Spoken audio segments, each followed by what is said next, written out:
দুরুদের ক্ষেত্রে বিদাত থেকে বেঁচে যেতে পারবেন, কারণ বিদাত থেকে রক্ষা করা জাতিকে অত্যন্ত জরুরি। হ্যাঁ, ইতিবাচক কথা অনেকে বলে, নামাজ পড়েন অনেকে বলে, কিন্তু নামাজ সহি তরিকায় পড়েন বলা লোক কম। দরুদ পড়েন অনেকে বলে, কিন্তু দরুদ সহি তরিকায় পড়েন যাতে নেকি পান, আপনি কাজে আসে মেহনতটা, এইরকম কথা বলা লোক কম। তো এই দুটি বিদাতি তরিকা থেকে বাঁচতে পারলে দরুদের ক্ষেত্রে ক্ষতিগ্রস্ত হবেন না, আমল করে কর্ম করে ক্ষতিগ্রস্ত হবেন না। সম্মিলিত একসাথে ওই ওয়াজ মাহফিলের দরুদ আল্লাহুম্মা শুরু করে দিল, ইয়া নবী সালাম শুরু করে, তারপরে ও চুপ থাকলো, আর বাকি আপনারা পড়েন, পানি খাচ্ছে, না হয় দুধ খাচ্ছে, না হয় কিছু করছে, চিন্তা করছে এরপরে কি বলবো, এই করছে। এসব বেদাতি কাজে সাথ দেবে না, বেদাতি মাহফিলে হাজির হবেন না। আর এই যে ওজিফার বিদাতি দুরুদের বই আছে, এগুলো পড়বেন না, এগুলো বাড়িতে সঞ্চয় করে রাখবেন না। খবরদার ছেলে মেয়েকে বা মহিলাদেরকে সব বিদাতি কিতাব দিবেন না, তারা অবুঝ বেচারা বুঝে না, তাদেরকে যদি বিদাতি কিতাব দেন তারা গুমরা হবে। বাড়ি থেকে আউট। 41টি জায়গা এইভাবে তিনি শুরু করেছেন। প্রথম স্থান সবচেয়ে বেশি গুরুত্বপূর্ণ স্থান এবং সবচেয়ে বেশি তাকিদ প্রাপ্ত স্থান, যেখানে তাকিদ করা হয়েছে দরুদ পড়ার জন্য ফিস সালাতে, সেটা নামাজের ভিতরে, বাইরে নয়, ওয়াজ মাহফিলে নয়, নামাজের ভিতরে। ফি আখিরি তাশাহুদ, তাশাহুদের শেষখানে, তাশাহুদের বৈঠকের শেষে, তাশাহুদের বৈঠকের শেষে অর্থাৎ সালাম ফিরার পূর্বে। চিন্তা করুন এই বিষয়টি যে রাসূলুল্লাহ সাল্লাল্লাহু আলাইহি সাল্লামের উপর আপনি সালাত ও সালাম পেশ করছেন, দরুদ সালাম পেশ করছেন, তার জন্য দোয়া করছেন, রহমতের বরকতের শান্তির দোয়া করছেন নামাজের ভিতরে। আপনার কত বড় হক রাসূলুল্লাহ সাল্লাল্লাহু আলাইহি সাল্লামের, এবং কত বড় মর্যাদা আল্লাহ পাকের কাছে রাসূলুল্লাহ সাল্লাল্লাহু আলাইহি সাল্লামের। একজন মানুষ, একজন মুসলিম যদি নামাজের ভিতরে তার মূল ইবাদত ইসলামের, যেটা যার মাধ্যমে ইসলাম আর কুফরি পার্থক্য হয়, মুসলিম হয় না হয় কাফের, নামাজ পড়লে মুসলিম হয়, না হলে মুসলিম থাকে না, সেই নামাজের ভিতরে প্রতিটি নামাজের প্রতিটি তাশাহুদে আসসালামু আলাইকা আইয়ুহান নবী আল্লাহুম্মা সাল্লি আলা মুহাম্মদ আল্লাহুম্মা বারিক আলা মুহাম্মদ পড়ে। এইভাবে যারা দরুদ ও সালাম পেশ করে, একজন মুসলিম ধরেন বা এক শ্রেণী মুসলিম, আর এক শ্রেণী মুসলিম বলে যে এইটা ফরজ ওয়াজিব না, দরুদ পড়া তাদের কাছে সুন্নাত, নামাজের ভিতরে দরুদ পড়া সুন্নাত তাদের কাছে। তো কারা বেশি দরুদ পড়ে? দুই দলের কারা বেশি দরুদ পড়ে? যারা দরুদ পড়াকে, দরুদ সালাম পড়াকে ফরজ মনে করে, নামাজের রুকুন ফরজ মনে করে, নামাজ হবে না বলে, আর এক দল বলছে যে সুন্নাত পড়া হচ্ছে কি সুন্নাত। কোন দল বেশি দরুদের গুরুত্ব দেয় নবীর উপর বলেন? যারা ফরজ রুকুন বলছে, তাই না? আর তারপরও তাদের উপর মিথ্যাবাদ যে তারা কি করে না, নবীর উপর দুরুদ পড়ে না।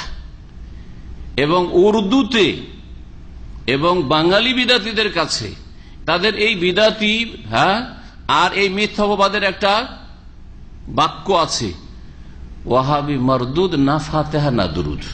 তারা কি বলে জানেন? ওয়াহাবি মারদুদ না ফাতেহা না দুরুদ। এর উত্তর আমি অনেক আগেই দিয়েছি। তারা কি বলে যে ওয়াহাবিরা ফাতেহা পড়ে না, আর কি পড়ে না, দুরুদ পড়ে না। আমি বললাম যে না, বিদাতি মারদুদ না ফাতেহা না দুরুদ, ওয়াহাবি মারদুদ না, বিদাতি মারদুদ কবর মাজার পন্থীরা, পীরপন্থীরা, বিদাতপন্থীরা, তারা মারদুদ না ফাতেহা না দুরুদ। কেমন করে শুনেন ভালো করে। সূরা ফাতিহা নামাজে শুধু ইমাম পড়বে, মুক্তাদি নিষেধ, সাইলেন্ট, মাফি কালাম, চুপ, পড়বে না। হারাম যদি কি সূরা ফাতিহা মুক্তাদি হয়ে পড়ে, তাহলে কে বলে? ওয়াহাবিরা বলে, আহলে হাদিস বলে, সালাফিরা বলে, সৌদি আরবের আলেমরা বলে, সৌদি আরব পাবলিক বলে, ভারত বাংলাদেশ পাকিস্তানের আহলে হাদিসরা বলে। কে বলে এটা? হানাফি মাযহাব বলে যে সূরা ফাতিহা ইমাম শুধু পড়বে, খবরদার মুক্তাদি পড়বে না, না হলে হারাম কাজ হবে, নাজায়েজ কাজ। ঠিক কিনা? এক, সে দেওবন্দি বিদ্যার্থী হোক আর বেরুলি দেওবন্দি হানাফি হোক অথবা বেরুলি হানাফি হোক, সবার কিন্তু একই ফিকহের মত ওদের কাছে। ঠিক কিনা? যতগুলি তরিকা আল্লাহ তাদের মধ্যে আছে, সারসিরা হোক আর চরমনাই হোক অথবা আটরসি হোক আর মাইজবানি হোক, তাদের কাছে সূরা ফাতিহা মুক্তাদি যেন পড়া না জায়েজ, জায়েজ নাই। বরং তারা জাল হাদিস পেশ করে, মান কারা খালফাল ইমামে মুলিহা ফুহু নারান, কেউ যদি ইমামের পেছনে সূরা ফাতিহা পড়ে কি করা হবে? মুখে আগুন দেওয়া হবে। আউযু বিল্লাহ, ইমামের পেছনে সূরা ফাতিহা পড়লে মুখে আগুন দেওয়া হবে। তাদের ছোটকালে তো আমরা তো তালিব ইলম কালে চলে যেতাম বেরলবিদের জলসা শুনতে, দেওবন্দীদের জলসা শুনতে, ওদের বড় পীর এসছে জলসা শুনতে। একবার গেছি ওইরকম ওদের বেরলবিদের ওদের জলসা ওয়াজ মাহফিল শুনতে গেছি, আর যাওয়ার পরে সাথে হঠাৎ করে দাঁড়িয়ে গেল, জীবনে কোনো দাঁড়িয়ে গিয়ে ইয়া নবী সালাম আলাইকুম শুরু করে দাঁড়িয়ে গেছে। এখন তো আহলে হাদিস বসছে না, দাঁড়াচ্ছে না, না দাঁড়ায় তো মার খেতে হবে রে, তখন বসাও যাবে না, আমরা তো মাত্র 2-4 জন আছি, দেখি আশেপাশে আর বসে থাকা লোক আছে কিনা দেখা যায় না, পালা এখান থেকে পালা টান দে দোকান বাজারের দিকে। কারণ জলসা মাহফিলে তো আবার দোকানপাটও থাকে যথেষ্ট, যতটা লোক মাহফিলে তার চাইতে কম থাকে না দোকানপাটে, তাই না? মিষ্টি রসগোল্লা খেতে আসে আর খাওয়াইতে আসে, দেখা সাক্ষাৎ আসে, তো টান দে ওইদিকে।